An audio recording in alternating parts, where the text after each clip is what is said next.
इष्ट देवे वखाण्या मार्कंड मुनिये वखाण्या गाई शुभ कविता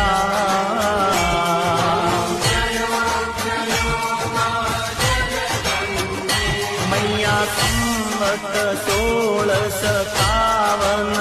1622